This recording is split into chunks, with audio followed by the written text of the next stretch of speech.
Здравствуйте. Hello and welcome to Russian language class. Let's quickly revise some of the topics we have done in the previous lesson. So far we have learned three cases in Russian language. Nominative case, which denotes the subject, and then we have learned the prepositional case, which denotes the location or the object of thought, and the third case that we have learned is the accusative case, which denotes the direct objects. So, I have written a sentence here.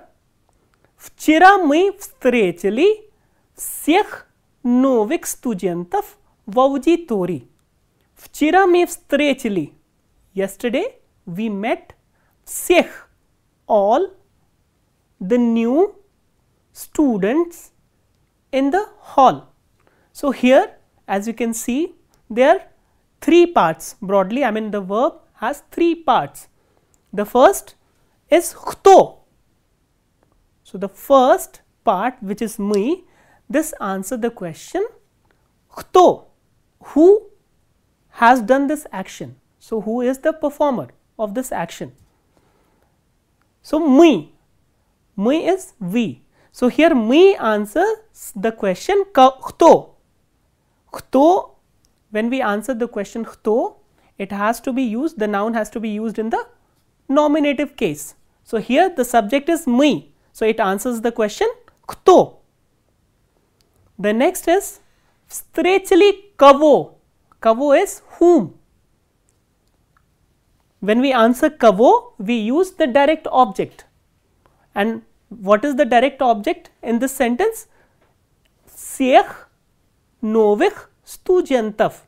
Всех is from the determinative pronoun все, новых is from the adjective, and студент is the animate noun. Всех новых студентов. So, this phrase, noun phrase answers the question кого, which means the direct object. The next question or interrogative word is где. В аудитории, where. So, this action was performed in the hall.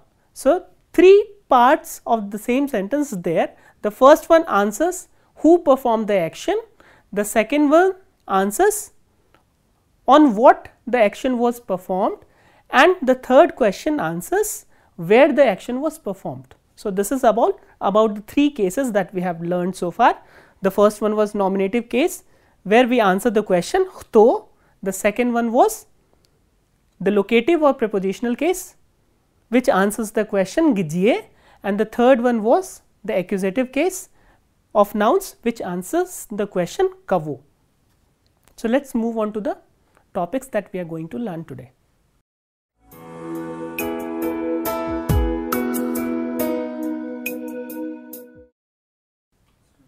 Now, we will learn the conjugation of some verbs with the suffix va. These are peculiar verbs because while conjugating these verbs, we follow a different pattern. So, let us look at the conjugation of these verbs. The first verb I have taken is давать. Давать is to give, and it is an imperfective aspect of the verb. Вставать, the second verb that we have taken is вставать. Вставать is to get up. As you can see, it has, after you remove this ending the and soft sign, it has the suffix va. Here also you will notice the suffix va, and the third verb is преподавать. Преподавать is to teach. Again it also has the suffix va. So, what happens when we come across the verbs with the suffix va? How do we conjugate these verbs? So, what we do is we drop this suffix while conjugating these verbs, and the forms in the conjugation will follow the same ye conjugation. So, all these verbs belong to the first conjugation of verbs, which is ye conjugation. So, let us look at the conjugations of давать, вставать and преподавать. Я даю. So, as you can see, we have dropped the suffix va and conjugated it as the other ye conjugation verbs. Ya dayu, ya vstayu. Here also we have dropped va. Ya pripadayu, ya dayu, ya vstayu, ya pripadayu. I give, I get up, and I teach. So, in all these forms you can notice that this va has been dropped, and that is how we have conjugated with the first person singular number ya. The next is second person singular number ti. So, how do we conjugate these verbs with ti? Ti dayosh, you give. Ti vstayosh, you get up. Ti pripadayosh, you teach. With third person singular number on, ana, ano, this verbs are conjugated as on ana dayot, he or she gives. On ana vstayot, he or she gets up. And on ana pripadayot, he or she teaches. With first person plural number me, dayom, vstayom, pripadayom. So, these are the forms with first person plural number me. With second person plural number we, the vach is conjugated as dayoche, vstayoche, pripadayoche. Dayoche, vstayoche, and pripadayoche. With third person plural number ani, dayut, vstayut, and pripadayut. So, this is how we conjugate the verbs with the suffix va. So, now let us discuss the past tense form of these verbs. So, how do we form the past tense form? It is very simple. We just remove the ending from the infinitive and then add la, la, lo, and li at the end. So, if you remove the ending the and soft sign, what remains? Dava, and then add la, la, lo, li. Daval, davala, davala with o ending, and davali. Similarly, staval, stavala, stavala, and stavali. Pripadaval, pripadavala, pripadavala with o ending, and pripadavali. We have also discussed the compound future tense in Russian language. So, how do we form compound future tense? We use the auxiliary verb быть, and the conjugated form will represent the compound future tense. For example, я буду давать, он будет давать, мы будем давать, вы будете давать, они будут давать. Similarly, я буду вставать, мы будем вставать, ты будешь вставать, вы будете вставать, он, она будет вставать, они будут вставать. Я буду преподавать, ты будешь преподавать, он, она будет преподавать, мы будем преподавать, вы будете преподавать, and они будут преподавать. So, this is about the conjugation of these verbs in the present, past, and future tense.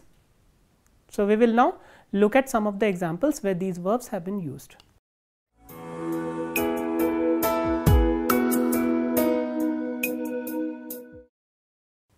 We have learned the conjugations of the verbs with the suffix va. Now, let us look at some of the examples where these verbs have been used. So, I have written 3 sentences here where we have used the 3 verbs that we have learned the conjugations of. The first sentence is каждый день я встаю в 7 часов. Каждый день я встаю в 7 часов. Every day I get up at 7 o'clock. So, here we have used the verb вставать. Вставать is to get up.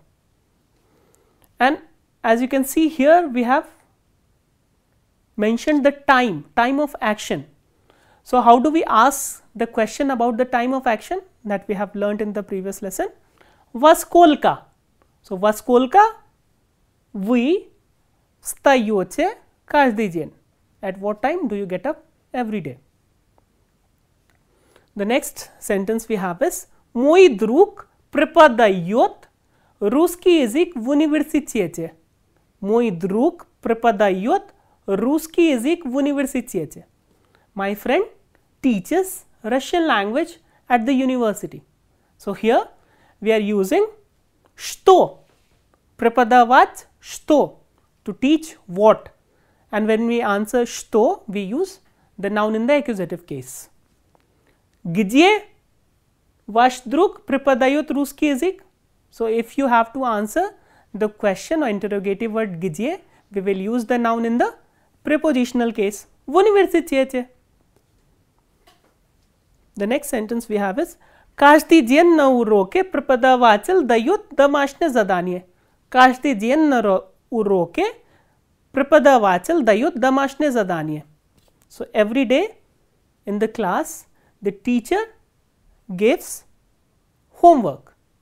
Домашнее задание is homework. So here we have used the verb давать. Давать is to give. Каждый день, every day, на уроке.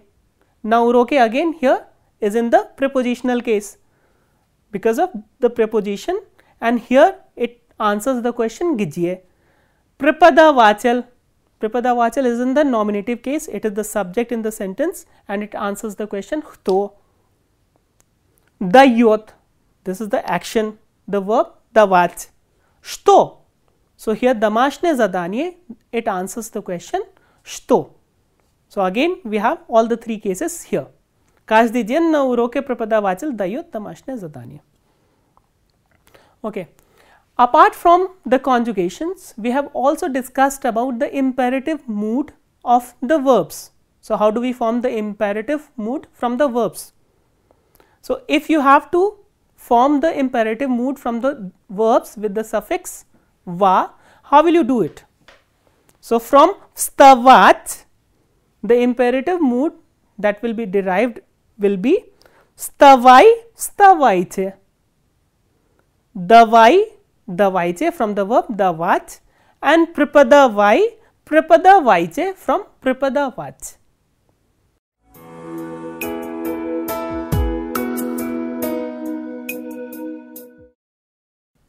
The next topic we are going to discuss today is the word который. Который in English can be translated as who, that or which. It is basically functions as a conjunction and used in the complex sentences, and it refers to a noun and it is declined as an adjective. So it declines like an adjective because as you can see the ending of который is as an adjective. So it is the adjective ending I and I krat ke. So let us look at the use of the word который in the complex sentences. The first I have written two sentences here. Я знаю студента. Я знаю студента. I know the student. And the next sentence we have is студент живет здесь. The student lives here. I know the student and the student lives here. So what happens when we join these two sentences? As we have already discussed, that который works or functions as a conjunction also in the complex sentences. Я знаю студента, and here for студент we are using который живет здесь, who lives here. So here который is translated as who, and what it functions is, it refers to the noun in the principal clause. So я знаю студента, so it is referring to this noun студента, and it takes the form of the noun it is referring to. So here as you can see студент is in the nominative case because it functions as the subject in this sentence. That is why the form of который will be also in the nominative case.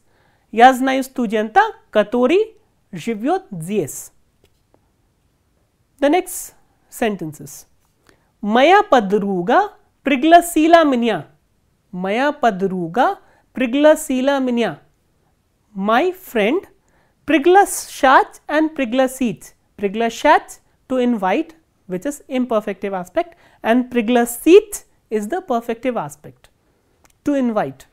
Maya padruga priglasila minya. My friend invited me. Ana uchatsa universitete, and she studies at the university. So these are two sentences in which ana is there in both the sentences, and this ana is referring to the subject of the first sentence, Maya padruga. So how do we join these two sentences using katori? Let's do it.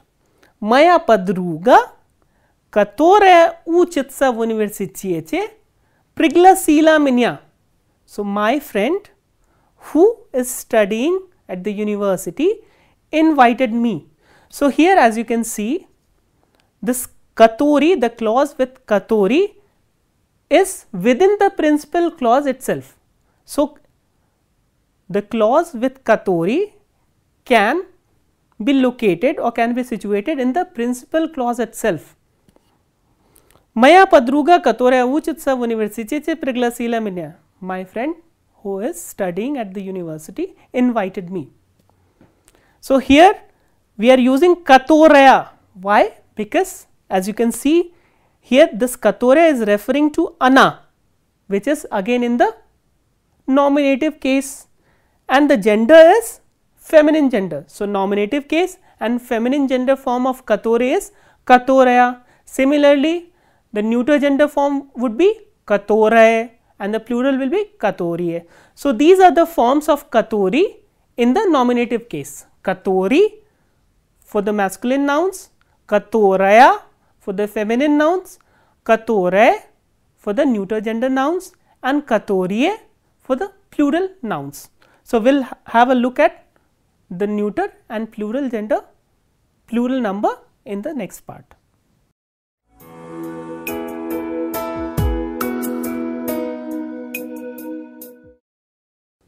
We have already learned the use of katori with respect to masculine and feminine gender nouns. So now look at the use of katori with respect to the neuter gender noun and the plural nouns in the nominative case. So we are now only discussing the nominative case of katori. Ya ushe chital pismo. I already read the letter. Pismo lishала nastalye. Lishat is to lie. The letter is lying on the table. Ya ushe chital pismo, pismo lishala nastalye. So how do you combine these two sentences using katori? Ya ushe chital pismo, katore lishala nastalye. We are using katore. Why? Because this katore refers to pismo, which is a neuter gender noun. So the neuter gender form of katore is katore. Ya ushe chital pismo, katore lishala nastalye. So I already read the letter which was lying on the table. So let's move on to the plural form of katori in the nominative case. On smotrit na karchini. Смотреть is to look at. Смотреть takes на что. Look at what? Он смотрит на картины. He is looking at the pictures. Картины висят на стене. Картины висят на стене. Картины is the pictures are hanging. Висеть is to hang. На стене, on the wall. Он смотрит на картины is looking at the pictures, and the pictures are hanging on the wall. So how do we join or combine these two sentences using katori? As you can see, картины is in the plural form. So картины is the nominative plural of картина. Он смотрит на картины, he is looking at the pictures. Которие. So here we are using которие, which is the plural form of katori in the nominative case. Которие висят на стене. He is looking at the pictures which are hanging on the wall. So this is how we use the word katori in the nominative case. So we will discuss the use of katori in different cases also, but not now. So let's move on to our next topic.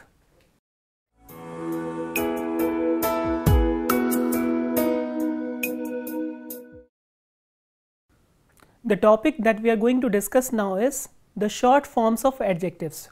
So far we have read or discussed the full forms of adjectives. Now we will discuss the short forms of adjectives. The short form of adjectives are used as the predicate in the sentences. Let's find out how do we use the short forms of the adjectives. Это интересный film. Это интересный film. What is интересный? Интересный is interesting. This is an interesting film. So here we are using the full form of the adjective, which is интересный. So here интересный qualifies the noun film, interesting film. Now look at this sentence. Film интересен. Film интересен. So here интересен is used as the predicate of the sentence. The film is interesting. So here we are not using the full form, we are using the short form from the adjective интересный.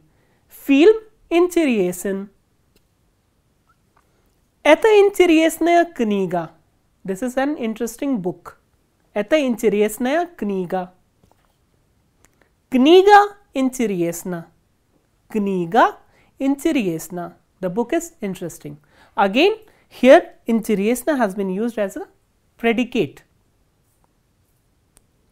Это интересное письмо. This is an interesting letter. Это интересное письмо. Письмо интересно with O ending. So again we are using интересно, which is the short form of the adjective интересный.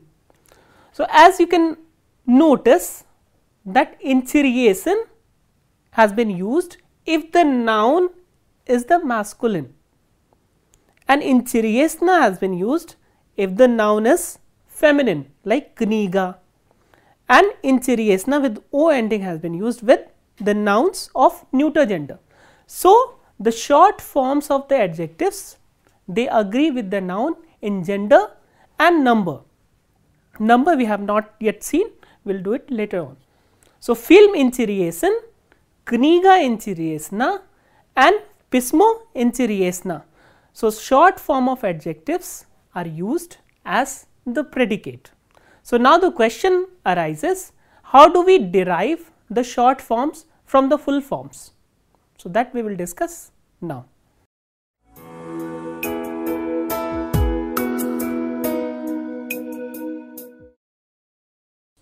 Now let us discuss how do we derive the short forms from the full form of adjectives.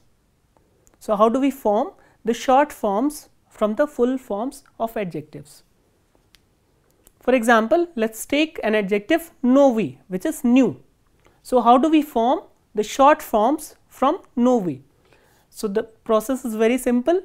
You have to drop the ending of the adjective and add a to make its feminine form, o to make its neuter form, and I to its plural form.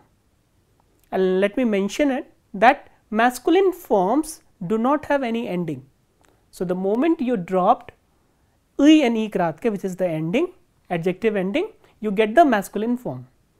So from novi the short forms are nov, nava, nova and novi. Similarly, krasivi. So if you drop the adjective ending from krasivi, you get krasiv, which is the masculine form. Krasiva, we are adding a to the masculine form and you get feminine form, and then krasiva with O ending, and O endings are neuter gender form, and krasivi, which is the plural form. So from krasivi we get krasiv, krasiva, krasiva and krasivi, and krasivi is beautiful. So now let us suppose when we drop the ending, we get a cluster of consonant at the end. For example, Karotki. Karotki is short. So what happens when we drop the ending here, e and e kratke? We get a cluster of consonants, t and k. So it becomes very difficult to pronounce the cluster of consonants. To make it easier, what we do is we insert the vowel o between the last consonant and the penultimate consonant. So from karotki we derive koratak. Koratak. Koratak is short and it is a masculine form derived from the full form karotki. And you add a and you get the feminine form. Karatka. Karatka, koratka and karatki. Koratka is the neuter form and karatki is the plural form. So whenever we come across an adjective, after dropping the ending, if you get a cluster of consonant and if the last consonant is k, then we insert the vowel o to get its short forms. So for karotki, from karotki we derive koratak, karatka, koratka and karatki. So now let us discuss another adjective, izvesni. Izvesni is famous or popular. So again when we drop the ending which is I and E kratke, we come across a cluster of consonants here, izvesn. So there is a cluster of consonant t and n. So in this case, when the last consonant is n, what we do is we insert either ye or yo. So in izvesni we are inserting ye to get its masculine form. Izvesen, izvesen. So what we are doing is we are inserting the vowel ye between the last and the penultimate consonant. So between t and n we are inserting ye to get its masculine form. Feminine form, there is no need to insert any vowel. Why? Because we are adding another vowel at the end. Izvesna. Izvesna with o ending, its neuter form, and izvesni the plural form. So from izvesni we derive izvesen, izvesna, izvesna and izvesni. Another very important thing about short forms is that the adjectives balshoi, which is big, and malinki, which is small, they do not have any short forms, balshoi and malinki. And the adjective, the short form adjectives rat, rada, rada and radi, which means happy, they do not have the full form. So there are only short forms for this adjective, rat, rada, rada and radi. So I hope you have understood how do we derive the short forms from the full forms of adjectives. So in this lesson we have discussed the verbs with the suffix va and the word katori, and apart from these things we have also discussed the short forms of adjectives. So this is all we have for today. We will meet in the next class. Till then, spasiba, do svidaniya.